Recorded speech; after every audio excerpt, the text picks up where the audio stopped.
Pronari ku punon të Gjoni e këshillonte që të mos gabon, por të kthehet, pasi sipas tij Gjoni në shtëpia e vjetë aty e prit. Gjoni nuk zbrasmet, madhe dhe dëshira për të parë familje dhe të rjeshin vinte e rritej. Dhe kështu pas një kohë jo të gjatë, aty ka fundi i vitit 1919. Gjoni sërisht i shpreh dëshirën e tij pronarit për të kthyer në shtëpi. Gjoni njihet si punor i madh e i sjellshëm dhe i shkallë. Dhe për të penguar kthimin e tij, pronari i afron Gjonit mundësinë për të martuar me njërin nga 3 vajzat e tij, të cilat ishin të bukura të moshës 18-24 vjeçare. Dhe në rast të martesës, pronari i afron edhe një të tretën e pasurisë së tij. Por Gjoni nuk thyet, nuk tundet para pasurisë. Familja dhe vendilja për Gjonin ishin me të shteta. Këto janë gjëra që nuk blihen, nuk shiten, nuk falen, por bekohen. Dashuria për familje dhe vendin e ishin si buka e ujit për Gjonin. Përballë kësaj thyet edhe pronari i tij, i cili Gjonit i siguron dhe i afron në shkencësinë amerikane që brenda një viti, Gjoni së bashku me prindët e tij të kthehet në Amerikë. Në vitin 1920, përmes një udhëtimi të gjatë, duke kaluar përmes oqeaneve, detnave, male, ujna dhe tokave, Gjoni u kthye në tokën e të parëve të tij, aty ku i përjetoi gëzimet e para dhe vajin e parë, se fëmijë si i rritu, po kthehej në zinin e ngrohtë të nanës, pranë oxhakut të babës, në një këmarashin e Trieshit, në malësin e madhe në Turgun Arberor. Dhe në vendindje, Gjoni pritet si hero, respektohet dhe ndohet kudo në fshat e Mazar, për të kaluarën e tij si luftar kundër pushtuesit dhe si bujar e mrikprisë. Ta ditë kjo e përcjellën brez pas brezi, por vlerësohet edhe për diturinë dhe gjeshmërinë e tij që arriti të prek tokën e Amerikës, gati një zë e pabesueshme për kohën. Gjoni filloi të punojë në vendindjen të çmallët me tokën që e kishte munguar për shumë vite. Por një ditë i lind dëshira që së bashku me prindët e tij sërish të marrë rrugën e zgjatë për në Amerikë. Por ishin fjalët e nanës së tij, ato që zbasën Gjonin, që sërish ta merr këtë rrugë, e cila duke i sitbe i drejtohet me këto fjalë, pa zhirin se ta kam dhënë mos në i tret ishna në 10 huj. Sipas dëshmitarëve të familjarëve, fjala e nanës bën që përfundimisht të heqë dorë Gjonin nga Amerika, nga ajo tokë e ëndrrave që ndoshta Gjoni i kishte mbetur për gjys. Ai vendos të riparojë kullën e vjetë dhe këtë punë i besoi Bacanik Xheloshit. Shtëpia do të jetë ministri të veçantë, ndryshe nga shtëpia të Trieshit. Gjoni i thot Basit, edhe vetëm një gur, një vush në mur, gjatë të ditës, both ke punuar. Dërsa Basi e pyet, Gjon, aq shumë ke fituar në Amerikë? Kurse Gjoni i ja kthen, po Baso, aq shumë sa as fëmia e mia s'kan me mujt me e harruar. Ai ngriti shtëpinë dhe së bashku me ta edhe familjen e tij, duke u martuar me një malshore sojnike të fisit Lucaj të Sepoje, se së bashku të sjellën në jetë plot djelë me vajza. Kështu Gjoni vazhdon të jetoj në Trier, duke mbet në kujdesin e këtyre familjarit të mirë dhe një person i respektuar nga të gjithë trieshanët. Duhet potencuar edhe një fakt mjaft i rëndësishëm të jetës së tij. Gjoni është i njohur edhe si pajtor i vjetër malsor, për çka një këmarashi është i veçuar si asnjë fshat tjetër në Malsi.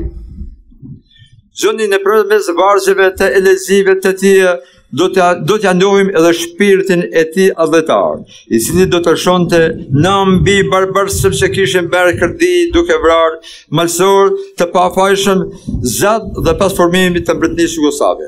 Në hatrin e Kul-Ucës Lucaj në Stepo të Triershit, të cilin e kishin vrarë pushtuesit barbarsëm, Gjon Ujka i përloton do t'i drejtohet kufojës duke gjëmuar. vrafta Zoti o ka Serbi, shumë na evra o djalin e ri, mos tash vajz, as mos tash djal, mas e lan mushkufar. Kriza e vitit 1929 rand godizionin pasi parat e mbledhura i humbasin në bankat amerikane dhe ato të Beogradit, ku i kishte dëpunuar. Zgjoni kontradiktet në një gjendje të mirë ekonomike si kurse të tjerë bashkëvendas e atij vendi. Mirë po, pa marrë parasysh fortunat rapi i vjetër, sekundet, Zgjoni vazhdon jetën dhe punën dhe mban familje i nderuar dhe i respektuar nga të gjithë. Në vitin 1963, Zgjoni u ka mbyllur dhe ka lënë amshim, duke lënë në jetë të vojtër dhe të lumtur.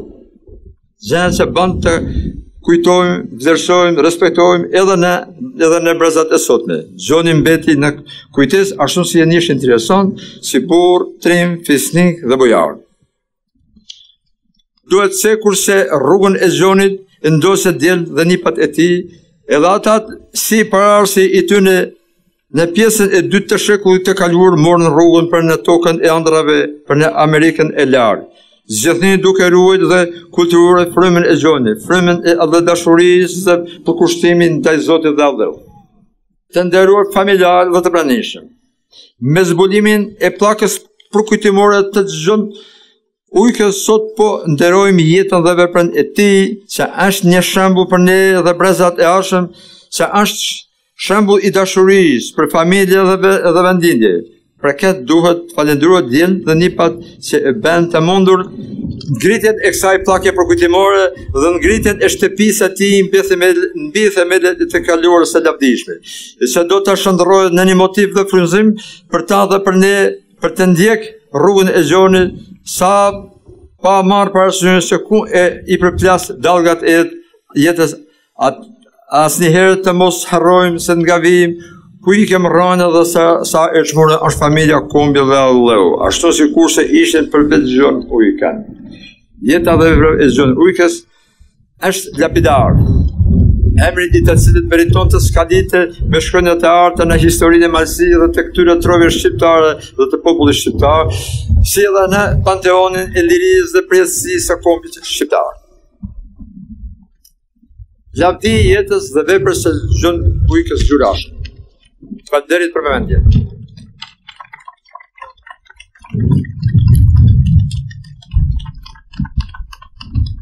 Tani fjalën e ka i një shtëpisor Mark Gorvokaj. Të nderuar zonja dhe zotri, jemi mbledhur sot këtu të nderojmë aktet e heroizmit të Zgjon Ujkës Gjyrashaj. Dhe si pasardhës i tij, si mbarë i gjakut të tij, jam falendërues dhe i nderuar që më është dhënë rasti t'i them disa fjalë për stërgjyshin tim. Zgjon Ujka ka muar pjesë në luftën e Lemajës, së bashku me shokët e tij, bën akt heroizmi kur ja morën armët turkut, okupatorit të atëhershëm të trojeve shqiptare. Çdo luftar ka arsyet, motivet për aktet e tyre heroike, aktet e tyre trimërie, por nuk mund të them që ishte vetëm akt guximi apo trimërie, por ishte akt i vetëdijshëm dashurie për të mbrojtur atë më të shenjtën, për të mbrojtur të lindjen me dheun e vet. Personalisht jam falendërues për aktet e stërgjyshit tim, si dhe malësorëve që kanë marrë pjesë në luftë për të na mbrojtur moralin, dinitetin dhe për të na dhënë lirinë tonë të bashkuar. Dhe besoj se gjaku i tij është trashëguar nga pasardhësit e tij, djemve të tij e sidomos preng Zgjonit, ku ai vetë tregoi akte burrërie me besnikrinë e tij ndaj Kol Markut Nikolaj, i cili ishte i përsekutuar nga shteti. Asnjëherë se tratoi shokun dhe bashkëvendasin e tij, edhe pse ishte i torturuar fizikisht nga organet shtetërore, i qëndroi besnik fjalës së dhënë dhe tregoi me këtë akt karakterin e vërtet dhe shpirtin e kombit shqiptar dhe nuk e dorëzoi shtetit. Të nderuar prezent, ju falenderoj për pjesëmarrjen tuaj këtu sot. Falenderoj Nikull Gjonin Gjyrashaj, të birin e Zgjon Ujkës, Nipa Tomën, Markun Marashin dhe Zefin Gjyrashaj që e kanë bërë të mundur këtë mbledhje këtu sot, edhe pse jetojnë në Shtetet e Bashkuara të Amerikës, nuk i harruan meritat e të parëve. Pioner i shpërnguljes në Shtetet e Bashkuara të Amerikës ishte edhe vetë Zgjon Ujka, në fakt malsori I parë që shkeli këmbë në tokën e Amerikës.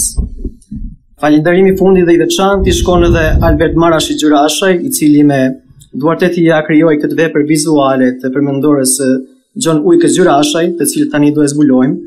Kjo ishte puna e duarve të tija. Ju falenderit. Mark there.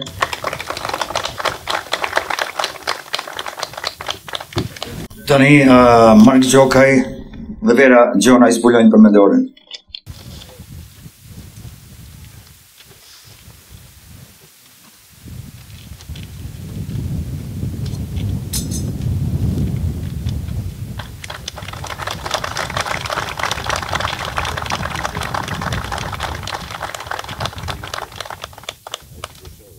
Profesor Gjoni Vezaj, aje ka fjalën tash. Të nderuar bashkëtar malsor e malsore Zoni dhe Zotëri, të nderuar I përshëndeshmi Patron Doja, të nderuar bashkëtar nga Trieshi dhe Malësia, të nderuar pjesëmarrës dhe ftuar vllazë dhe motra. Ju falenderoj nga zemra, zgjedhur bashkëtarët e mi dhe pjesëtarët e patriotë e familjes të John Ujk Prale Gjurashaj. Ashtu që të gjithë fisave mbar fiset e Trieshit dhe mbar Malësisë. Unë si nipi fisit të Gjurashaj ju sjell të gjithë përshëndetje më të përzemta dhe vlerësimet më të larta. Thekso me burrë se kam kënaqësi të rinxjerrë në dritë pra luftare trimët të këtyre personaliteteve të zgjuar të Trieshit, të cilët edhe sot jeta dhe vepra e tyre jeton me nder dhe me respekt në zemrat e bashkëkombësve dhe bashkëbënësve të mi.